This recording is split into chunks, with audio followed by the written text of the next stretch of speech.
पिछड़े वर्ग के लोग गांधी जी को अपना नेता मानते, अपना मसीहा मानते।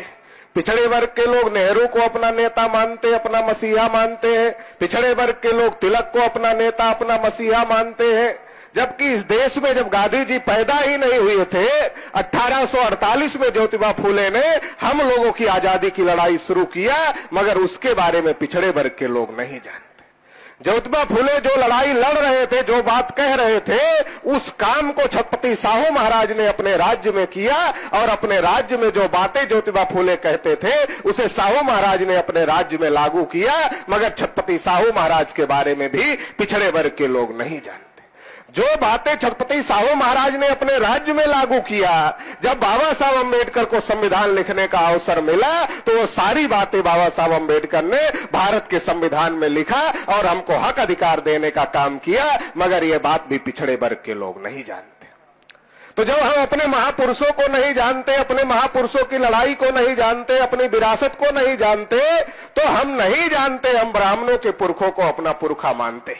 क्योंकि हमें पढ़ने का अधिकार मिला, मगर हमें क्या पढ़ना है ये जो तय करने का अधिकार है, ये अधिकार आज भी हमारे पास में नहीं है, ये ब्राह्मणों के पास में है। तो ब्राह्मणों ने जो पिछड़े वर्ग के पुरखों ने जो आंदोलन चलाया उसे दलित आंदोलन कहा। ज्योतिबा फूले दलित नहीं थे, ओबीसी थे। छत्रपति साहू महाराज दलित नहीं थे, ओबीसी थे। पेरियार रामानुस्वामी नायकर ओबीसी थे। पेरियार ललई सिंह यादव ओबीसी थे। डॉक्टर रामस्वरूप वर्मा ओबीसी थे। बाबू जगदेव प्रसाद कुशवाहा ओबीसी थे। ऐसे बहुत सारे महापुरुष हुए जिन्होंने इस व्यवस्था को उखाड़ फेंकने के लिए लड़ाई लड़ा। वो बहुत सारे ओबीसी में पैदा हुए, मगर ब्राह्मणों ने षड्यंत्र के तहत कहा ये दलित लोग थे और उनके साहित्य को दलित साहित्य कहा। पिछड़े वर्ग के लोगों ने पढ़ा ही नहीं, और जब पढ़ा ही नहीं तो दोस्त और दुश्मन की पहचान नहीं हुई, और जब दोस्त और दुश्मन की पहचान नहीं हुई तो जो दोस्त था उसे दुश्मन समझ बैठे, और जो दुश्मन था उसे दोस्त समझ बैठे। तो इसका परिणाम क्या हुआ?